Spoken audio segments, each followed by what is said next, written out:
Good afternoon, Mr. Powell, Ms. Lim, teachers, staff, distinguished guests, parents, and fellow pals. Freedom. That's something we all want, isn't it? Whether it be freedom to do what we want, be who we want. But despite all the freedoms we have today, we are actually more trapped than ever. And the freedom that we, especially young people, perceive to have is the freedom of still having time left. And because of this freedom, we get trapped in our sensual desires. And this is also mainly because we enjoy doing things that are within our comfort zone. So then we go down the internet rabbit hole and indulge in watching videos on YouTube and Netflix and scrolling through social media. And we know that is wrong. So why don't we stop ourselves? Well, this is because we enjoy doing the more easier and pleasurable tasks rather than the more demanding ones. But something that we have to realize is that the more demanding tasks are the ones that have greater benefits. It's so much easier to sit down and watch funny videos on YouTube than writing an essay for your assessment. We also get a sense of relaxation when we still think that we still have time until the deadline comes. It's fine, I have 4 weeks until the exam. I can start studying next week. We keep telling ourselves we have more time until we realize that we don't, resulting in panic and regret. And then we scramble to get things done last minute, and I'm sure we all know what this feels like, including me. It does not feel good having all this stress and anxiety coming down on you. So how do we stop giving in to our sensual desires? Well, first, you have to be dedicated and want to change for the better. You have to be able to, if you're not, then you won't be able to do anything and have the motivation to do anything.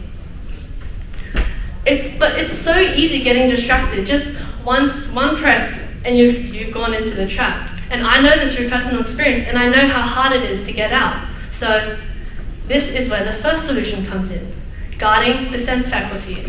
So controlling yourself and keeping away distractions. For me, when I was studying for the half-yearly exams, I kept all unnecessary devices and objects out of the room, as well as turned off notifications to lessen the likelihood of getting distracted. But something important that you need to remember is to not spend so much time cleaning and organizing everything, as this itself is already taking up your time. The next solution is having noble friends who have overcome their desires who can help you overcome yours. For example, me. In primary school, I despised public speaking. But after coming here and having wholesome influences from teachers and friends at PAL, I've learned to have a fixed mindset to a growth mindset. I've learned that in order to succeed, you need to come out of your comfort zone.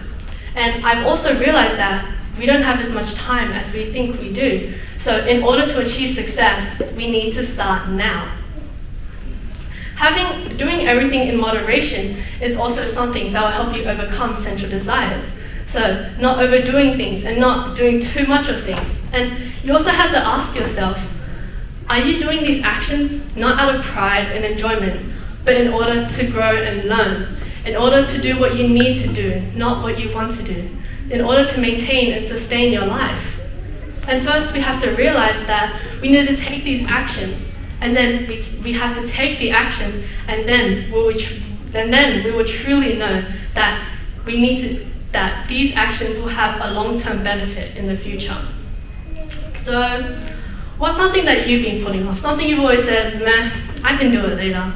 Because whatever that something is, I hope you start now. And it's not easy, so don't beat yourself for not getting it the very first time. Because it's so easy to get, and I'm sure we all know, and I know, it's so easy to get distracted. It's so easy to lose yourself. Just one press and you've lost yourself as well as track of time. But keep trying and resist the unwholesome temptations, because we don't have as much time as we think. Thank you.